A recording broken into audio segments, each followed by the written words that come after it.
हाल में कुछ दिनों जितने भी प्राथमिक स्कूल थे उसको उत्क्रमित करके मिडिल स्कूल कर दिया गया और जितने भी मिडिल स्कूल थे उसको उत्क्रमित करके हाई स्कूल के रूप में यह सब परिवर्तन दिखाई देता है। लेकिन मूल परिवर्तन जो बच्चों के नैतिकता में और उसके गुणवत्ता में परिवर्तन आना चाहिए उसमें बहुत बड़ा ह्रास हुआ है।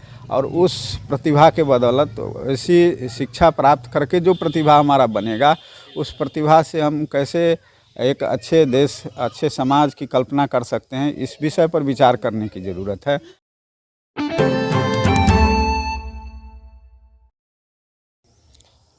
नमस्कार, आप देख रहे हैं चौपाल समाचार। चौपाल समाचार की हर खबर समाज पर करती है असर और आज मैं जिस खबर को दिखाने जा रहा हूं ये खबर संबंधित है गांव समाज से। हमारे साथ मौजूद हैं संजय ठाकुर जी, समाज सेवी किसान हैं और जो गांव समाज की जो वेदना है ना, इनके माध्यम से हम आप तक पहुंचाने का प्रयास कर रहे हैं। कई सारे वीडियो के माध्यम से मैंने जो जानकारी आप तक पहुंचाई है ना, वो रहस्य है, वो बातें हैं जो हमारे समाज में घटित हो रही है और बाहर नहीं निकल पा रही है।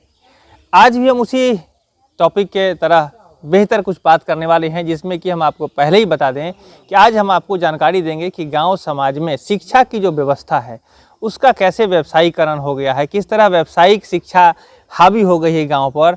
और कहते हैं कि बहुत सारा नाम आपने सुना होगा, पढ़ेगा इंडिया, बढ़ेगा इंडिया, बेटी पढ़ाओ बेटी बचाओ और बहुत सारी बातें चलती रहती हैं, लेकिन गाँव में उसका क्या असर हो रहा है ना, इस पर बातें होगी। ध्यान से सुनिए और जिन बातों को हम आपको बता रहे हैं ना, इसका उद्देश्य यही है कि आप सब जागरूक बनकर यहाँ गांव समाज के लोगों की मदद करिए। तो आपका बहुत बहुत स्वागत है। धन्यवाद, नमस्कार जी। आज के इस टॉपिक पर आप क्या कहना चाहेंगे, कैसा लग रहा है गांव समाज की शिक्षा व्यवस्था? देखिए, शिक्षा जो है किसी समाज का रीढ़ होता है। जैसी शिक्षा व्यवस्था होगी और जिस स्तर का शिक्षा दिया जाएगा लोगों को और बच्चों के बीच, उसी तरह का हमारा समाज बनेगा और उसी के माध्यम से हमारा अच्छा राष्ट्र बन करके तैयार होगा।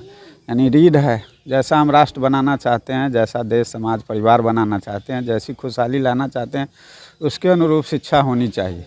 लेकिन उस सब के बीच जो एक नैतिक शिक्षा होती है वह सबका मूल होता है। शिक्षा है जो जानकारी है, हर विषय के बारे में अलग अलग जानकारी लोग प्राप्त करते हैं, उस जानकारी के माध्यम से लोग जीवन यापन करते हैं।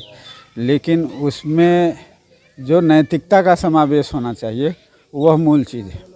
उससे हम आज बहुत दूर दूर तक अलग होते चले जा रहे हैं और उसका दुष्परिणाम हमारे समाज में दिखाई देता है।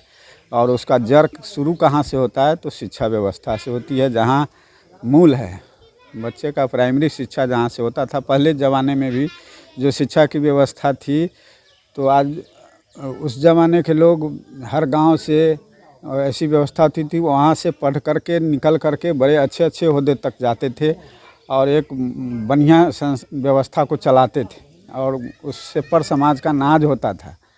आज की शिक्षा व्यवस्था खर्चीली शिक्षा व्यवस्था हो गई है।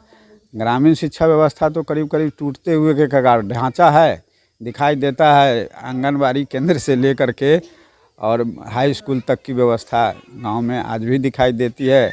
और अभी फ़िलहाल में कुछ दिनों जितने भी प्राथमिक स्कूल थे उसको उत्क्रमित करके मिडिल स्कूल कर दिया गया और जितने भी मिडिल स्कूल थे उसको उत्क्रमित करके हाई स्कूल के रूप में यह सब परिवर्तन दिखाई देता है।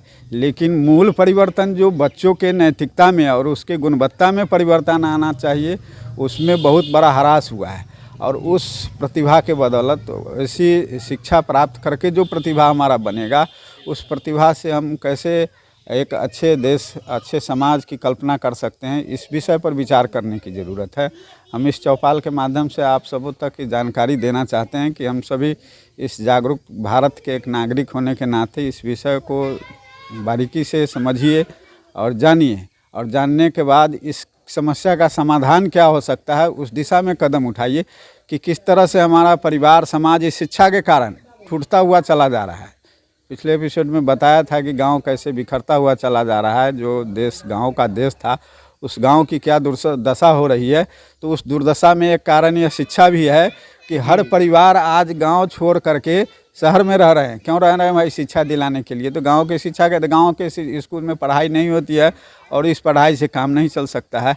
यानी घर में बुजुर्ग जो ऐसे कि जो अकेले पड़े हुए हैं, व्यक्ति अकेला है, वो घर छोड़ करके शहर में कहीं छोटा सा मकान लेकर के रह रहा है बच्चों को पढ़ाने के लिए, तो वहाँ उसकी बर्बादी होती है, आर्थिक स्थिति से दोहन होता है। जो कन्वेंट की शिक्षा पद्धति आई, व्यावसायिक शिक्षा पद्धति आई, उसके माध्यम से उसका आर्थिक दोहन होता है।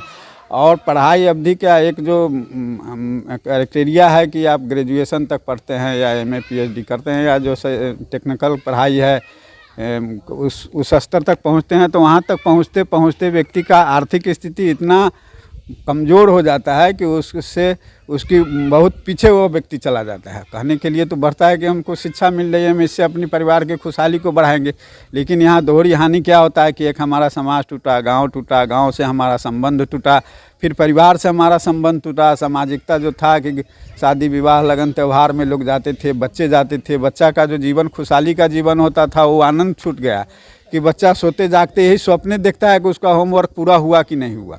क्या व्यवस्था में जो शिक्षा बच्चा को पहले खेलते कूदते दादा मामा नाना चाचा ताऊ से मिल जाता था, गांव के लोगों से मिल जाता था खेल खेल में, उस शिक्षा पर आज प्ले स्कूल खुल गया है। बच्चा जन्म लेगा उसको प्ले स्कूल में भर्ती कर दिया जाएगा। बनावटी बात होती जा रही है, सारी चीज़ें जो है नकली। जी हम इसी पर आते हैं। देखिए दर्शकों को मैं कहना चाहेंगे कितनी बातें गहराई से हो रही है, आप ध्यान से सुनिएगा कि शिक्षा की जो प्रक्रिया है ना, अभी के लोग कहते हैं शहर की तरफ भाग रहे हैं। जैसे ही शहर आपके गांव का, आप भी अगर गांव से संबंध रखते हैं ना, तो आप अपने बच्चे को क्या सोचते होंगे कि हम शहर में कोई ले ले डेरा, और शहर में डेरा लेकर शहर में कोई रूम लेकर हम जब आ जाते हैं तब जाकर के बच्चे की पढ़ाई हो पाएगी, और गाँव में रहेगा बच्चा तो नहीं पढ़ेगा। क्या वास्तविकता है और उससे क्या नुकसान होता है, ये आपको सोचने की ज़रूरत है कि बच्चे का वो सारा जो सर ने बताया कि बच्चे का जो जानकारी गांव समाज में खेलते कूदते मिल जाती, वो चीज़ छूट जा रही है, सामाजिकता छूट गया।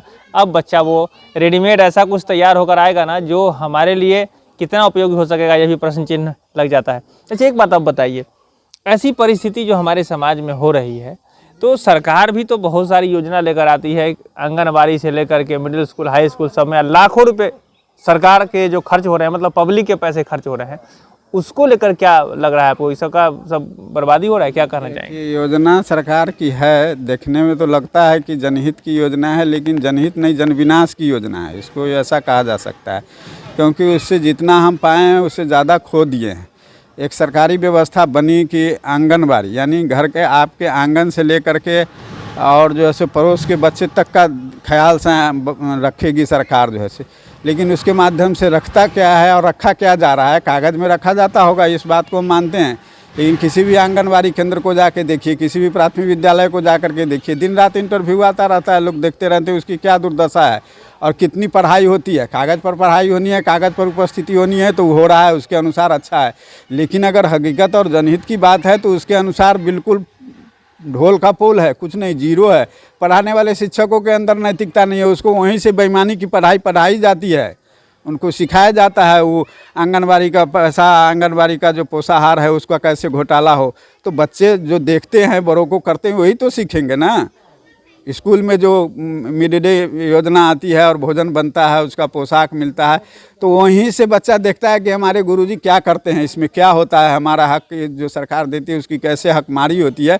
तो बच्चे को वहाँ से वहाँ तक उसको यही ट्रेनिंग दिया जाता है कि तुमको भी बड़ा होकर के जब कहीं जाएगा तो किस तरह से इस तरह की बेईमानी करेगी। तो हम लोग तो शिक्षा नैतिकता का आधार है, जिससे हमारा नैतिक रूप से देश सबल बनेगा, समाज सबल बनेगा, परिवार समझ प्रबल बनेगा, तो सशक्त होगा, मजबूत होगा और देश दुनिया में हम टिक पड़ेंगे। हिंदुस्तान अगर टिका हुआ है इतने दिनों से तो नैतिकता के बल पर, ईमानदारी के बल पर टिका हुआ है, तो उस ईमानदारी को बचाए रखने की आवश्यकता है, और वह काम शिक्षा जगत से होगा जिसको कि हम नहीं कर पा रहे हैं दूर दूर तक। ख्याली फैलाव है, अपवाद कुछ हो सकता है, इस बात से हम नकारते नहीं हैं, लेकिन हकीकत यही है, इस चीज़ को सबको स्वीकारना पड़ेगा और इस दिशा में पुनः सोचना पड़ेगा कि हमको अपना परिवार बचाना है, अपनी ज़िंदगी बचानी है, तो हम शिक्षा व्यवस्था को आमूलचूल परिवर्तन करके इस दिशा में आगे बढ़ सकते हैं। तो ये बातें ही वास्तविकता जो इनके नज़र के सामने है वो मैंने आप तक पहुंचाई है। अब आखिरी में हम आपसे पूछेंगे इसको बेहतरी जो इसकी सुधारात्मक प्रक्रिया में कहाँ से सुधार करना पड़ेगा और किस किस स्तर पर करना पड़ेगा। सुधार की बात जो है तो निश्चित रूप से ग्राउंड से होनी चाहिए कि आंगनबाड़ी केंद्र से शुरू होता है एक व्यवस्था। जो आंगनबाड़ी केंद्र पहले घर में माता पिता के माध्यम से मिल जाता था, माता पिता अपने परिवारजनों के संस्कार से बच्चों के अंदर वह संस्कार अपने आप मिल जाता था। आप उसको हटा करके वहाँ से आंगनबाड़ी केंद्र में, अब न घर में बच्चा रह रहा है और ना आंगनवाड़ी केंद्र में रह रहा है, वो बीच में ही गड़बड़ा जा रहा है। तो वहाँ से सुधार करना होगा।